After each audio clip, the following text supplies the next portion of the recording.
பொருட்களை எப்படி கண்டுபிடிப்பது ரியல் டைமாக. இப்போ இன்றைய காலத்தில் நாங்கள் ட்ராக் பண்ணணும் என்றால் உங்களோட மொபைல் ஃபோனை யூஸ் பண்ணி ட்ராக் பண்ணுவோம். ஆனால் சோ ஃபவுண்டேஷன் நீங்கள் என்ன வாங்க வரப்போறீங்க என்பதில் இருக்கலாம். லோயராக வரலாம், ஒரு டாக்டராக வரலாம், ஒரு இன்ஜினியராக வரலாம், ஒரு பிஸ்னஸ் மேனாக வரலாம், என்ன வாகம் இருக்கட்டும். ஆனால் உங்கள் basic education, the school education and university education is so fundamental. பச்சுடன் இணைந்து நாங்கள் இப்படியான ஸ்டெம் எடுகேஷனை, சயின்ஸ், டெக்னாலஜி, இன்ஜினியரிங், மேத்தமெட்டிக்ஸ் எடுகேஷனை எப்படி ஸ்கூலில் இன்ட்ரடியூஸ் பண்ணுவது, இப்படியான ப்ரோக்ராமை எங்களோட ஸ்கூல் பிள்ளைகள் நல்லா ஓடுகின்றதோ, இந்த துறையில் உங்களுக்கு டேலண்ட் இருக்கோ அந்த துறையை நோக்கி செய்யுங்கள். பிகாஸ் நீங்கள் you code to play to your strength. அந்த துறை நேயர்களே, சுவிஸ் நியூஸ் 7 சார்பாக ஈழத்து விஞ்ஞானி டாக்டர் சபேசனன் அவர்களை சந்திக்கிறோம். வணக்கம் அண்ணா. வணக்கம். அந்த வகையில் நீங்கள் சுவிட்சர்லாந்துக்கு விஜயம் மேற்கொண்டிருக்கிறீர்கள். உங்கள் விஜயம் தொடர்பாக நேர்கொள்ள பகிர்ந்து கொள்ளுங்கள். நிச்சயமாக இன்று சாவச்சேரி இந்து கல்லூரி பழையமாணர் சங்க சுவிஸ் கிளை தங்களது இசை விழாவை செய்து கொண்டிருக்கிறார்கள். அந்த இசை விழாவுக்கு எங்களை சீஃப் கெஸ்டாக இன்வைட் பண்ணியிருக்கிறார்கள். அதற்காக நாங்கள் இங்கு இந்த சுவிஸ் நகருக்கு வந்திருக்கின்றோம். நீங்கள் யாழ் மாவட்டத்தின் புலோப்பளையை புறப்புடமாக கொண்டவர். அந்த வகையில் உங்கள் ஆரம்ப கல்வியை எங்கு நீங்க கற்றீர்கள்? நிச்சயமாக ஆரம்ப கல்வியை சாவச்சேரி இந்து கல்லூரியிலும் GCSE O level வரை, எனது A level கல்வியை ஜெப்னா ஹிந்துவிலும் கேட்டிருந்தேன். தொடர்ந்து மேற்படிப்பு லண்டனுக்கு சென்று தொடர்ந்து இருந்தீர்கள்?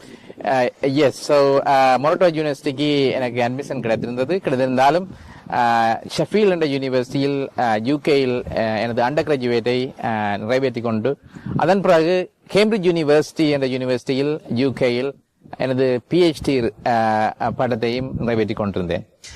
அந்த வகையில் நீங்கள் பல கண்டுபிடிப்புகளை நிகழ்த்தி இருந்தாலும் அந்த பொருட்களை கண்டறியும் காந்தப்புலம் தொடர்பாக பல விருதுகள் நான் இணையதளங்களில் பார்த்திருந்தேன். பல விருதுகள், அவ்வளவு விருதுகளை என்னால் கணக்கிட முடியவில்லை. அந்த வகையில் அந்த கண்டுபிடிப்பு தொடர்பாக சற்று விளக்குங்களேன். நிச்சயமாக. ஸோ 3 வருடமாக கேம்பிரிட்ஜ் யூனிவர்சிட்டியில் நாங்கள் PhD செய்யும் பொழுது ரிசர்ச் இருந்தோம். எங்கள் ரிசர்ச் என்னவாக இருந்தது என்றால், அதாவது பொருட்களை எப்படி கண்டுபிடிப்பது ரியல் டைமாக. இப்ப இன்றைய காலத்தில் நாங்கள் ட்ராக் பண்ணணும் என்றால் உங்களோட மொபைல் போனை யூஸ் பண்ணி ட்ராக் பண்ணுவோம். ஆனால் மொபைல் போன் வந்து பேட்டரி பவர் டிவைசஸ். பேட்டரி இல்லாட்டி மொபைல் போன் வேலை செய்யாது. அதன் காரணமாக இப்படியான பேட்டரி பவர் டிவைஸ்கள் வந்து எக்ஸ்பென்சிவாக இருக்கின்றன. எங்களது ரிசர்ச் என்னவாக இருந்தது என்றால், பேட்டரி இல்லாமல் ஒரு டிவைஸை நாங்கள் எலக்ட்ரானிக் டிவைஸை கண்டுபிடிப்போமாக இருந்தால், அந்த பேட்டரி இல்லாத டிவைஸ் லாங் டிஸ்டன்ஸுக்கு வேலை செய்யுமா இருந்தால், அப்படி பேட்டரி இல்லாத அந்த எலக்ட்ரானிக் டிவைஸை நாங்கள் எல்லா பொருளுக்கும் அட்டாச் பண்ணலாம். அந்த பொருளை நாங்கள் மெடிக்கல் எக்யூப்மெண்ட்டுக்கு ஹாஸ்பிட்டல்ல போடலாம். அந்த பேட்டரி இல்லாத அந்த எலக்ட்ரானிக் டிவைஸை லக்கேஜுக்கு ஏர்போர்ட்ல போடலாம். அப்ப லக்கேஜை ட்ராக் பண்ணி கொண்டிருக்கலாம். அது மாதிரி எங்களோட க்ளோத்திங் ஐட்டத்துக்கு அந்த லிட்டில் எலக்ட்ரானிக் டிவைஸை போடலாம். அப்படி எல்லா யூஸ் கேஸுக்கும் அதை பயன்படுத்தலாம். அப்ப அப்படியான ஒரு ப்ராப்ளத்தை எப்படி சால்வ் பண்ணுவதுதான் எங்களோட ரிசர்ச்சாக இருந்தது.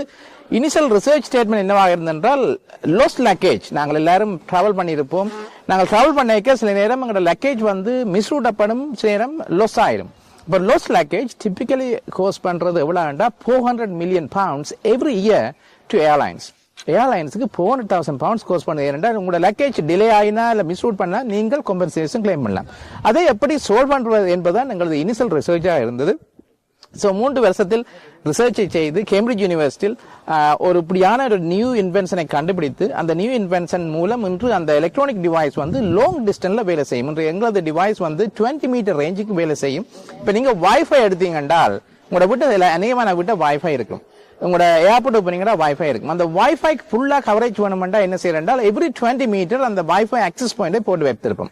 அது மாதிரி எங்களோட டிவைஸை இன்று ஏர்போர்ட்லயே நாங்கள் ஃபுல்லா போட்டு கவர் பண்ணலாம். அது மாதிரி ஹாஸ்பிட்டலுக்கு ஃபுல்லா போட்டு கவர் பண்ணலாம். எந்த பில்டிங் உள்ளேயும் எங்களோட டிவைஸை எவ்ரி 20 மீட்டர் போட்டு நாங்கள் அங்க இருக்கிற எல்லா பொருட்களையும், not only luggage but also medical devices, patient, hospital, everything we can track everything. அதைத்தான் இன்று உலகம் பூராக நாங்கள் டிப்ளாய் பண்ணி கொண்டு வருகின்றோம். இதை தாண்டி நீங்கள் வேற எதுவும் கண்டுபிடிப்புகள் நிகழ்த்தி இருக்கிறீர்களா? அது தொடர்பா நாங்கள் PhD ரிசர்ச் செய்ய எங்களுக்கு 2 இன்வென்ஷன் இருந்தது. இன்று 6 இன்வென்ஷன் இருக்கின்றது. அப்ப அந்த இன்வென்ஷன் கண்டுபிடிக்கிற அந்த மைண்ட் செட் உங்களுக்கு தெரியுமா இருந்தால் அது ஒரு மைண்ட் செட். அந்த மைண்ட் செட் இருக்குமா என்றால் நீங்கள் தொடர்ந்தே கண்டுபிடித்து போகலாம் அந்த துறையில்.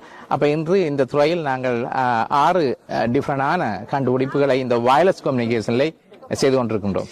எமது தாயகத்தை விட்டு நீங்கள் இன்று புலம்பெயர்ந்து லண்டனுக்கு வந்திருக்கிறீர்கள். லண்டனில் இங்கிலாந்தில் வருமானம் குறைந்து பின்தங்கிய மாணவர்களுக்கு கல்வியை தொடர்வதற்கு தொழில்நுட்ப ரீதியாகவும் சரி, பட்டப்படிப்புகள் ரீதியாகவும் சரி, STEM என்கின்ற நிறுவனத்தை நீங்கள் நடத்தி வருகிறீர்கள். அது சற்று தொடர்பாக விவரிங்களேன்.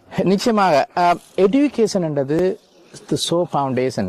நீங்கள் என்னவாக வரப்போறீங்கள் என்பதில் இருக்கலாம். லோயரா வரலாம், ஒரு டாக்டரா வரலாம், ஒரு இன்ஜினியரா வரலாம், ஒரு பிசினஸ் மேனா வரலாம், என்னவாக இருக்கட்டும். ஆனால் உங்கள் பேசிக் education, the school education and university education so fundamental.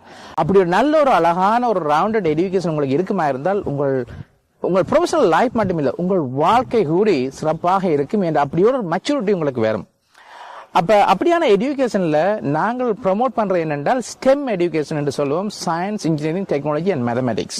Stem என்றால் என்ன அது ப்ரமோட் பண்ணுது என்றால் உங்களுக்கு ஏர்லியாக மேத்தமெட்டிக்ஸ், கிரிட்டிக்கல் திங்கிங், ஆர்டிகல் திங்கிங் ஸ்கில் உங்களுக்கு வருமா இருந்தால் உங்களால திங்க் பண்ணக்கூடியதா இருக்கும். அப்ப நாங்கள் ஏர்லியான ஸ்கூல் ஸ்டூடெண்ட்ஸுக்கு அப்படியான ஸ்கில்லை நாங்கள் என்கரேஜ் பண்றோம், ப்ரொமோட் பண்றோம். என்றால் அப்படியான ஸ்கில் உங்களுக்கு வருமா இருந்தா தான் நீங்கள் ப்ராப்ளம் சால்வ் பண்ணுவீங்க. ரியல் வேர்ல்ட் ப்ராப்ளம்ஸ் வீட்டை எடுத்து பண்ணலாம் ப்ராப்ளம், ரோட்ல போனாலும் ப்ராப்ளம், எங்க சொசைட்டி போனாலும் ப்ராப்ளம். அப்ப ப்ராப்ளம் சால்விங் ஸ்கில்ல இம்ப்ரூவ் பண்றதுக்காகத்தான் இப்படியான ஸ்டெம் எஜுகேஷனை நாங்கள் ஸ்கூலுக்கும் யூனிவர்சிட்டியிலும் என்கரேஜ் பண்ணுகின்றோம். இவ்வாறான கல்வி திட்டங்களை தாயகத்திலும் முன்னெடுத்து வருகிறோம். அந்த வகையில் எத்தனை மாணவர்கள் எவ்வாறான திட்டங்களை நீங்கள் தாயகத்தில் இலங்கையில் முன்னெடுத்து வருகிறீர்கள்? வடமாகாண கல்வி அமைச்சுடன் இணைந்து நாங்கள் இப்படியான ஸ்டெம் எஜுகேஷனை, சயின்ஸ், டெக்னாலஜி, இன்ஜினியரிங், மேத்தமெட்டிக்ஸ் எஜுகேஷனை எப்படி ஸ்கூலில் இன்ட்ரடியூஸ் பண்ணுவது, இப்படியான ப்ரோக்ராமை எங்களோட ஸ்கூல் பிள்ளைகள் ஆண்டு 6ல் இருந்து O level வரை எப்படி என்கரேஜ் பண்ணுவது, இதை பற்றி இப்ப வடமாகாண கல்வி அமைச்சுடன் சேர்ந்து வடமாகாணத்தில் மட்டுமே ஆல்மோஸ்ட் 1000 ஸ்கூல் இருக்கின்றன. அப்ப பல ஸ்கூல்களுக்கு இப்ப அப்படியான ப்ரோக்ராமை இனிஷியேட் பண்ணி கொண்டிருக்கின்றோம்.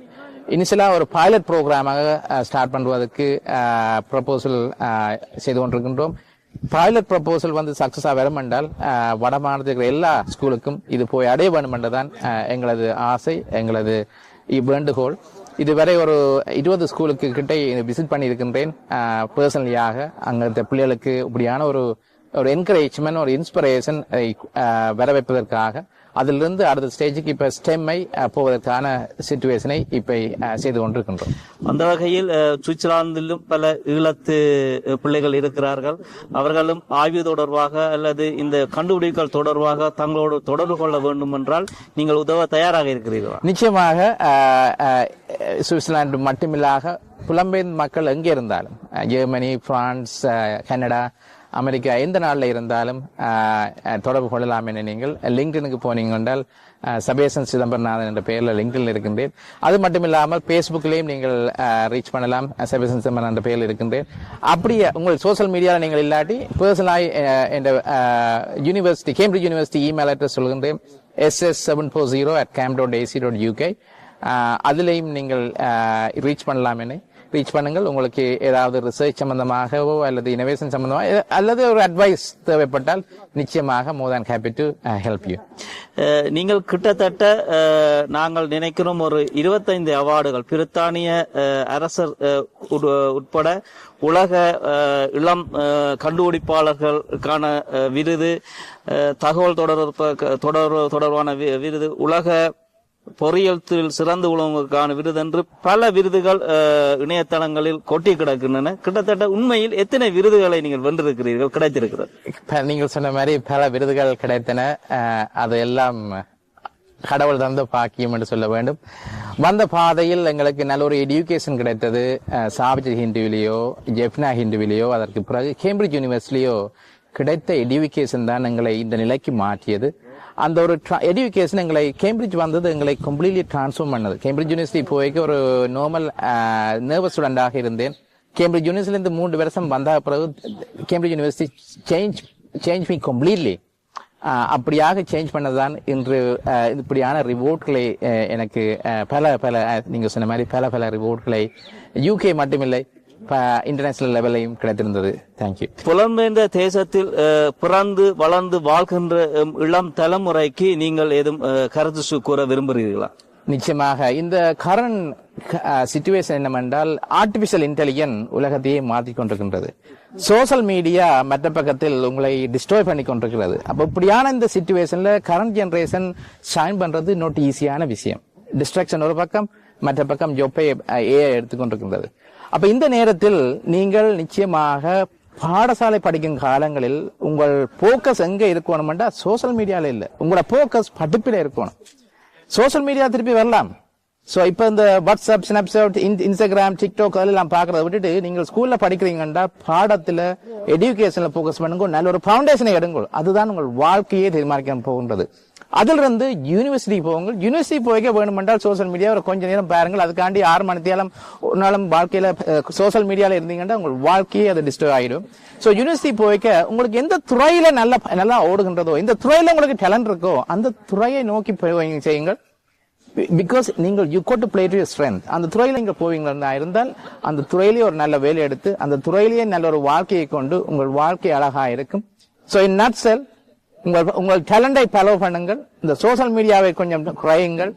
நிச்சயமாக நீங்களும் வாழ்க்கையில் உலகத்தில் சாதனை படைக்க முடியும் என்று கூறி விடைபெறுகிறேன். நன்றி. நன்றி.